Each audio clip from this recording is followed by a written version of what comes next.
Hello tout le monde, j'espère que vous allez bien. Pour ceux et celles qui ne me connaissent pas, je suis Capucinette et je fais la promotion de la lecture sur Instagram, sur Facebook, sur YouTube. Et récemment, j'ai intégré TikTok, donc je suis là avec vous aujourd'hui après un mois d'absence où je n'ai pas fait de vidéo sur YouTube, mais je suis de retour en force aujourd'hui pour vous donner des petits conseils pour tous ceux et celles qui voudraient se lancer dans la lecture.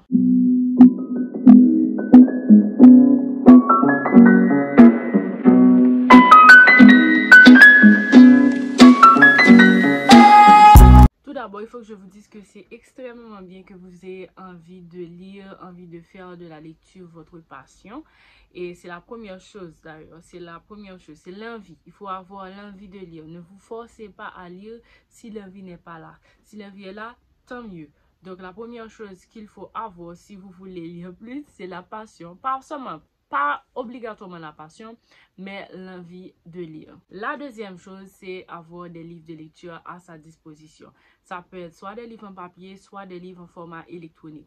Pour les livres en papier, je ne sais pas si vous avez vu ma vidéo sur les bibliothèques en Haïti. Si vous avez un budget limité, vous pouvez toujours visiter les bibliothèques haïtiennes et vous inscrire et avoir accès à leurs livres facilement. Sinon, il y a l'option librairie où vous pouvez passer aux librairies et acheter des livres. Il y a des librairies qui vendent des livres neufs, il y a des librairies qui vendent des livres d'occasion ou du moins vous allez trouver des livres dans les rues. Si vous adoptez pour la méthode livre électronique, vous allez trouver les livres sur internet et il y a des sites qui offrent des ouvrages gratuitement et il y a même des sites haïtiens qui offrent des livres gratuitement, des livres de la littérature haïtienne ou du moins des livres de la littérature étrangère. Un élément très important dans le choix de vos lectures, essayez de choisir le livre vers lequel vous êtes le plus intéressé. Ça peut être soit un roman policier, des romans policiers, ça peut être soit de la science-fiction, ça peut être soit des romans historiques, de la romance, des essais, etc. Essayez de trouver le type de livre qui vous correspond le mieux, qui va vous faire entrer dans la lecture et oublier que le monde extérieur existe. Ensuite, bien sûr, là, avoir des livres ne suffit pas. Il faut aussi avoir un entourage qui aiment la lecture.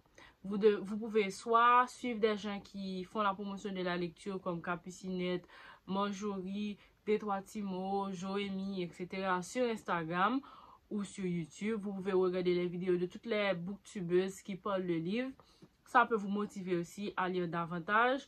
Ensuite, vous pouvez essayer de rentrer en contact avec des gens qui aiment la lecture. Par exemple, essayez de vous faire des amis avec des gens qui ont pour la lecture leur passion. Autre chose que je pourrais vous dire, c'est essayer peut-être d'intégrer un club de lecture où là, vous savez que vous êtes obligé de lire un livre ou plusieurs livres, par exemple. Dans ce club de lecture-là, du coup, ça va vous motiver à lire davantage. Ensuite, vous pouvez soit choisir un nombre de livres à lire pour le mois, un nombre de livres à lire pour l'année. Peut-être que ça peut vous motiver aussi. Et autre chose que vous pouvez faire, c'est écrire. À chaque fois que vous avez terminé de lire un livre, essayez de donner votre compte rendu sur cette lecture-là. Ça peut aussi vous aider.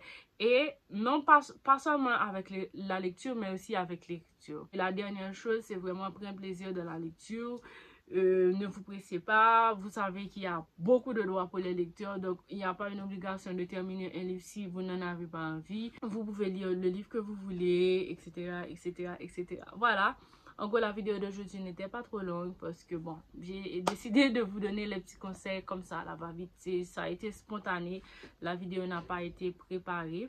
Du coup, je vous souhaite une bonne journée ou bien un bon après-midi ou bien une bonne soirée, dépendamment de l'heure à laquelle vous regardez cette vidéo. Et puis, je vous dis au revoir et à bientôt.